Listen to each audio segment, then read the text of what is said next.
bhagavato arahato sama sambuddhassa. Namo tassa bhagavato arahato sama sambuddhassa. Namo tassa bhagavato arahato sama sambuddhassa. Asewana jabalana panditana jasewa pujaja pujanyana etamang dalam utama. Tidak bergaul dengan orang-orang yang bodoh, bergaul dengan orang-orang yang bijaksana. Menghormat orang yang patut dihormati adalah berkah utama.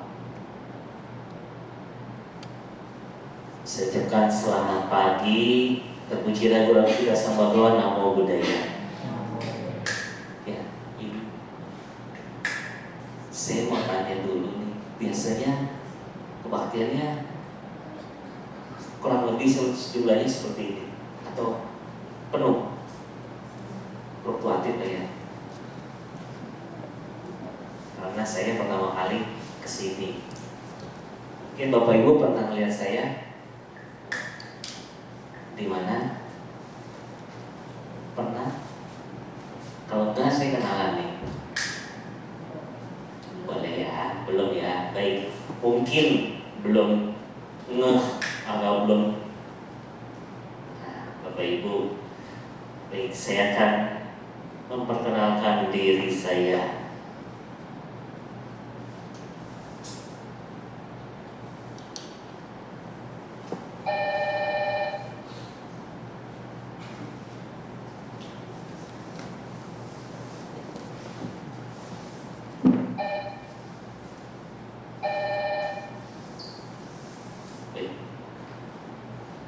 Nama saya Yuhandi, lahirnya sudah lumayan, ya. Sekarang usianya jalan sudah 48 tahun. Jadi tinggalnya di Karawaci. Bapak Ibu kalau pernah ke Karawaci, tahu daerah Karawaci, boleh mampir. Ya, tinggalnya di Karawaci Bansin. Aktif belajar jadi pandita mulai 2012. Jadi masih belajar sampai sekarang. Belajar dan terus belajar. Karena saya juga nggak hafal 84.000 kelompok dhamma. Jadi masih belajar terus. Ya, kita belajar bersama-sama. Tak kenal maka tak sayang. Ini perkenalan saya. Nih Bapak Ibu, aktivitas saya saat ini sharing dhamma, mulai kebanyakan mimpin puja, kebanyakan seringnya mimpin puja, baik puja hari raya maupun puja Awamanggala. Jadi kematian, ya, acara kematian, mimpin puja mulai dari yang di daerah rumah saya sampai ke Bogor, Kebun Persahabatan, Jakarta, Kebun Persahabatan, Bekasi. Kalau Bapak Ibu ikut acara-acaranya Bang Dekap saya, sebagian besar saya yang pimpin acaranya. Ya, saya pimpin acaranya. Jadi kalau saya dan Ibu Bapak ikut, panggilannya Namo Buddhaya Romo selesai, saya juga yang ikut acara bantekan saya itu banyak banget, juga nggak hafal saya orang-orangnya, ya kan? Tapi ya dengan menyapa akan saya sapa juga, ya. Mulai dari sekarang juga bisa memberkatan pernikahan, ya. Mulai yang di itu ada Madiro, rupanya seperti itu, ya. Di wihara di Karawaci Mahakarunia Trirangga saya juga bisa pemberkatan perkawinan. Ini aktivitas saya.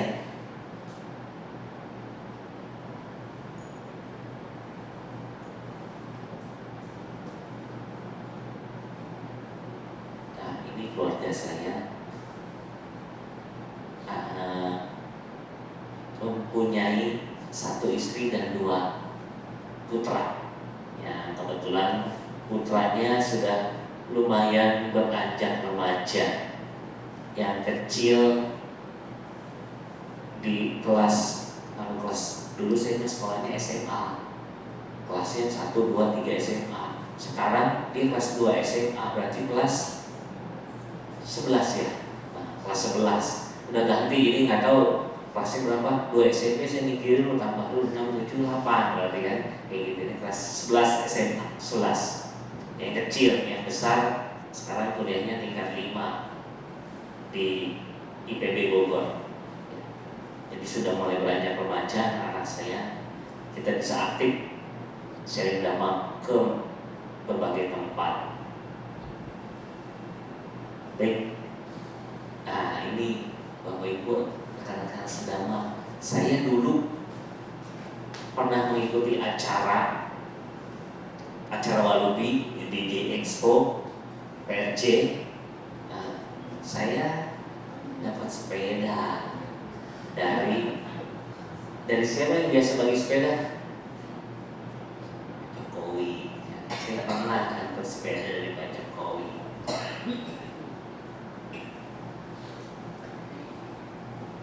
Nih sebentar ya, biar dapat sepeda saya.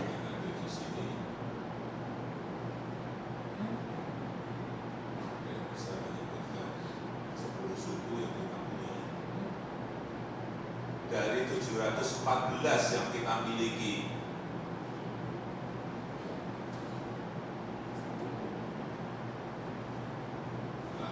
belakang itu maju. Ya, Pak, silakan. 714. Oh, coba itu belakang itu. Hanya menyebut 10 saja kalau nggak bisa kebangetan.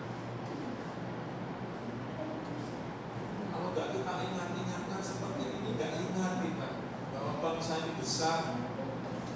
Di Singapura saya tanya, pada dubes, ada berapa sih suku yang ada di Singapura? 4, kita 714. Saya ketemu Dr. Ashraf Ghani, Presiden Afghanistan. Ada berapa suku di Afghanistan? 7 suku. Kita 714. Bayangkan dan bandingkan.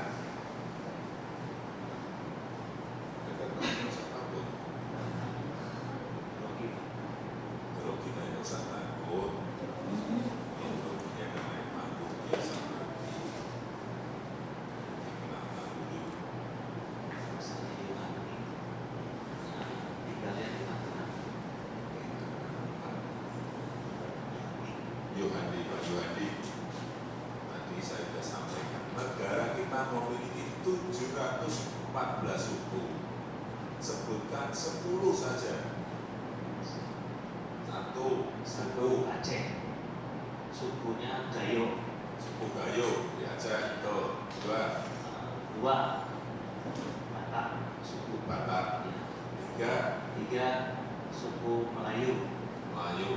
Empat Baduy, suku Baduy di Banten. Betawi, suku Betawi di Jakarta. suku Jawa, Madura, Sasak, Asmat, terakhir suku Makassar di suku Gayo. Sasak, Gayo belum. Ya, Gayo sudah, Sasak sudah. Di Sulawesi Selatan ada suku yang suka berlayar. Ya boleh, terima kasih. Silakan kembali.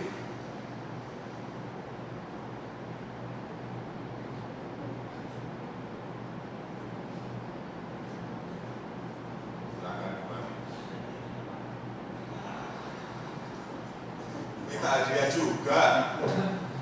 Ya, nanti saya kirim sepeda.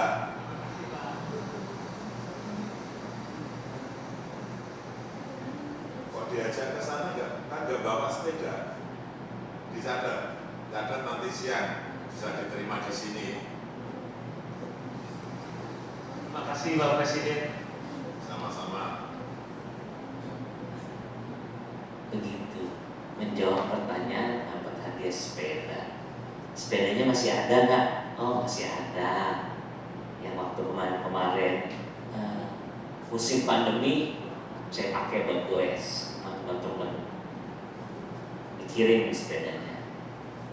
Ya. Balik lagi nih Bapak Ibu ke tema yang akan saya sudah janjian saya janjian ceramah sharing Ahmadi sama Kidam ini itu banyak diundur-undur, belum cukup jodohnya. Hari ini berjodoh, jadi saya minta ulang. Ada kesibukan, ada bulan lalu Waisak, banyak acara Waisak, Sabtu Minggu acara Waisak. Ini pun banyak acara asada, tapi saya sudah kado janji dan akan saya penuhi sharing Ahmadi sama Kidam sini. Baik, judulnya Harunya Kebajikan Menyebar Sampai Surga. Bapak Ibu pernah nggak mendengar judul seperti ini? Kayaknya judul apa gitu? Pernah? Kayak judul apa yuk? Kayak judul lagu. Nanti di searching, di googling aja di handphone Bapak Ibu punya, adik-adik semua. Harunya Kebajikan, ada gak judulnya? Itu persis seperti yang akan saya coba bawakan. Harunya Kebajikan itu ternyata ada dalam Dhammapada. Di aransemen menjadi lagu Dhammapada itu. Ada beberapa Dhammapada yang menjadi lagu. Salah satunya lagu yang Harunya Kebajikan. Ada lagi Pekik Kemenangan. Walaupun lagu, tetapi itu syair, murni syair dari Guru Agung kita Sang Buddha Gotama.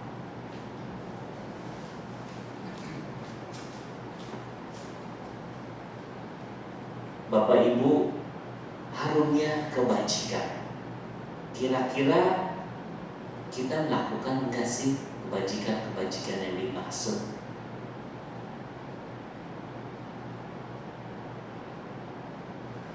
Harunya kebajikan pertama kali muncul karena pertanyaan dari Yang Arya Ananda. Bapak Ibu pernah mendengar Yang Arya Ananda? Tahu? Nah, tahu nggak? Kasih persamaan frekuensi dulu. Saya lupa ingat. Oh, Ananda itu siapa? Nih, Bapak Ibu, sekedar refresh. Yang Arya Ananda adalah bendahara Dhamma.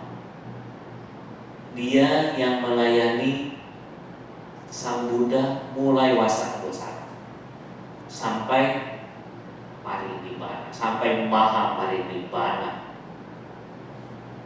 Semua suta-suta ataupun ucapan-ucapan Guru Agung kita Sang Buddha Gotama selalu didengarkan oleh Yang Arya Ananda.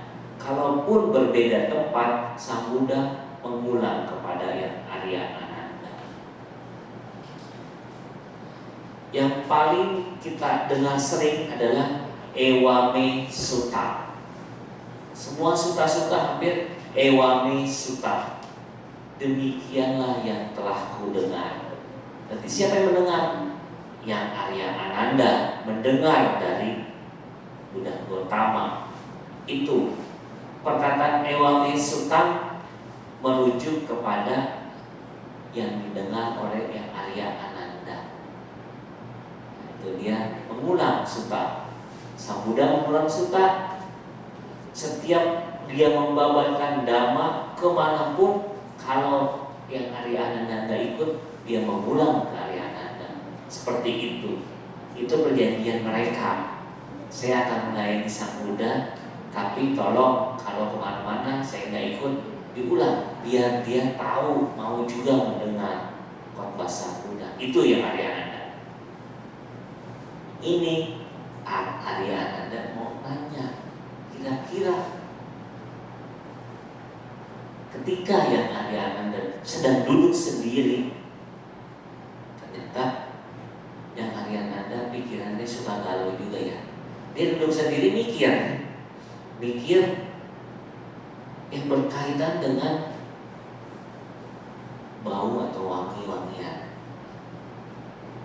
Ia berpikir kalau dia mencium asap wangi dari harumnya kayu cendana, bunga-bungaan, harumnya akar-akaran, menyebar mengikuti arah angin. Asap akan menyebar, wangi-wangian berupa dupa, pembakaran sampah atau apapun itu pasti akan menyebar mengikuti arah angin. Benar. Kalau kita di belakang knalpot bus, kena nggak asapnya? Karena dia pasti di belakang. Tapi kalau di depan nggak bakal kena. Ketika mikir seperti itu, yang Arya Ananda mikir, ada gak sesuatu ataupun apapun itu yang bisa melawan arah angin? Artinya kalaupun sejenis asap knalpot bisa nyebar ke depan juga, bisa kecium asap knalpotnya yang di depan. Mikir bisa nggak atau ada nggak? Sedang mikir, ada gak sih yang bisa menyebar kemanapun? Misalnya di sini ada wangi-wangian dari bunga, menyebar sampai ke sana enggak, sampai keluar nembus tembok atau enggak, nembus pintu atau enggak, seperti itu. Adakah yang bisa merebak ke seluruh dunia? Ketika masih berpikir, dia bertanya kepada Sang Buddha untuk meminta jawabannya. Kira-kira yang ahli Ananda bertanya, kira-kira ada gak sih Sang Tathagata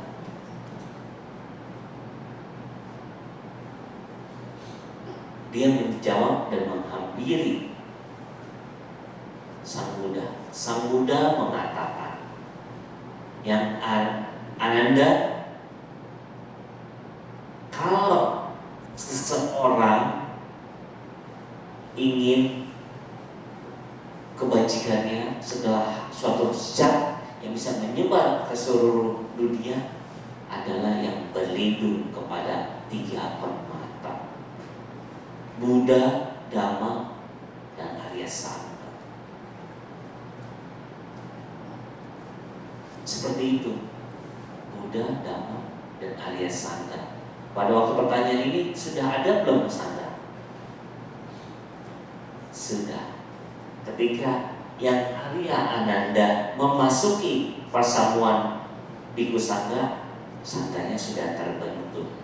Sangha terbentuk ketika bulan Asada yang nanti sore akan dirayakan tidak benar ya.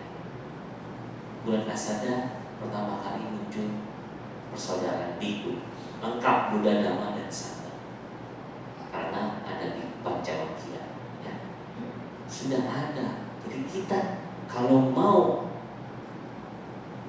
harum kebajikan kita harus berlindung kepada Buddha, Dhamma, dan Sangha. Itu yang pertama. Yang kedua, nah ini penting, menjalankan 5 latihan sila. Siapa yang hafal 5 latihan sila? Ada apa? Cece hafal? Hafal gak Pancasila Buddhis? Ayo, hafal enggak? Yang pertama apa? Iya, benar itu dikasih tahu maminya, benar. Melatih diri menghindari pembunuhan makhluk hidup. Yang pertama, menghindari pembunuhan makhluk hidup. Yang kedua, menghindari mengambil barang yang tidak diberikan. Yang ketiga, menghindari perbuatan asusila. Yang keempat, menghindari ucapan yang tidak benar. Itu penting. Yang kelima, menghindari makan atau minuman yang dapat menyebabkan lemahnya kesadaran. Bapak Ibu, adik-adik semua, kira-kira kalau 5 latihan sila tersebut, kalau kita diam saja bisa nggak terhindar? Kalau kita diam saja bisa nggak terhindar? Bisa. Kalau kita nggak ngapa-ngapain aja udah bisa. Kita diam saja nggak ngapa-ngapain, Pancasila Buddhis itu bisa dilakukan. Kita menghindari pembunuhan makhluk hidup yang diam saja. Ada binatang lewat, ada nyamuk, biarkan saja. Jangan diuber-uber, kasihan nyamuk diuber-uber. Keluar sarang aja diuber-uber, keluar sarang. Padahal dia belum tentu nyerang kita, tapi kita udah berubah, wah ganggu nih. Kalau saya anak, wah nih, ntar gigit anak saya nih, gigit suami saya, gigit istri saya. Nyamuk keluar aja dari sarang udah berjuang diuber-uber manusia. Itu nyamuk. Kita diam saja, kita sudah menghindari pembunuhan makhluk itu. Begitupun yang lainnya, nggak mencuri, nggak berbuat asusila, kita diam saja. Tetapi sebagai manusia, siapa yang bisa diam saja? Siapa yang bisa diam saja? Saya cerita flashback waktu yang lalu, yang zamannya C19, ingat kan? C19. Siapa yang betah diam aja di rumah? Jujur, nggak boleh ke mall aja pasti maksa ke mall. Bosan udah di rumah. Ya, ada deh yang betah di rumah. Padahal sudah dilarang karena ada C19. Betah gak di rumah? Diam saja? Enggak. Nah, kita sebagai manusia biasanya maunya selain fisiknya keluar, pikiran pasti keluar. Pikiran pasti pertama keluar.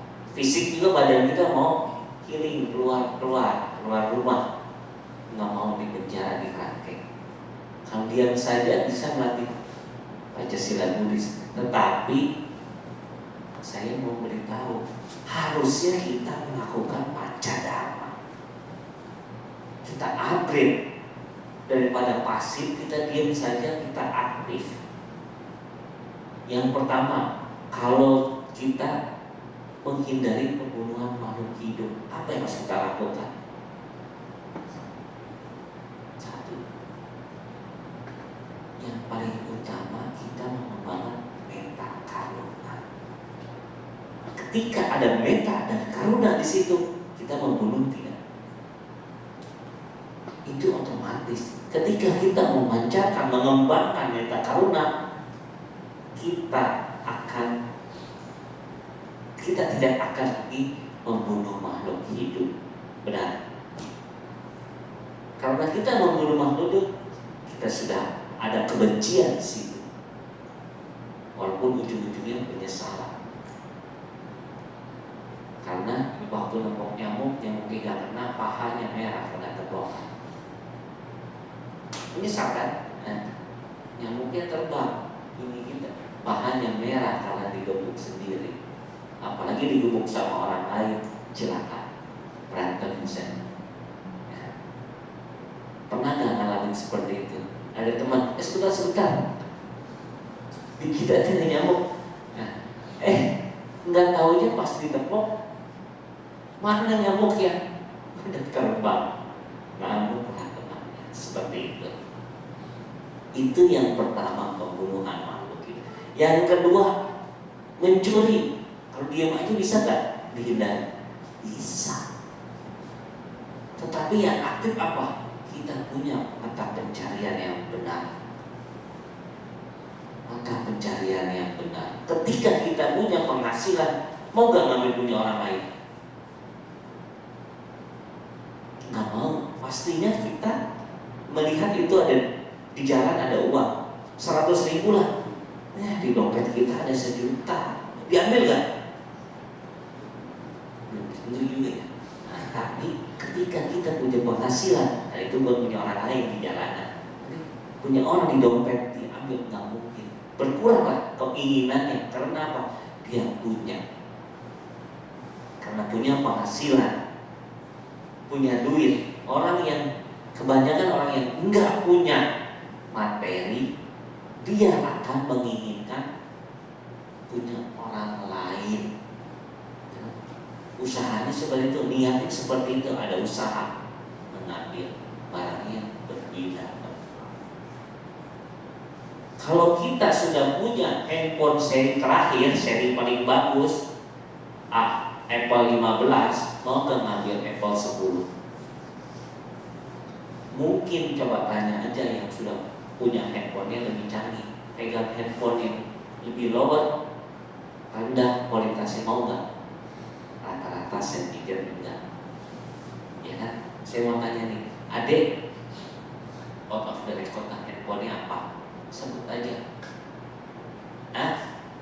Asus, mau nggak seri yang rendah lagi megang? Nggak mau, karena dia sudah punya. Begitupun kehidupan kita. Ketika kita sudah pernah membawa dan punya mobil, katakan mobil apa? Contohnya Innova lah, atau enggak yang paling banyak Avanza lah,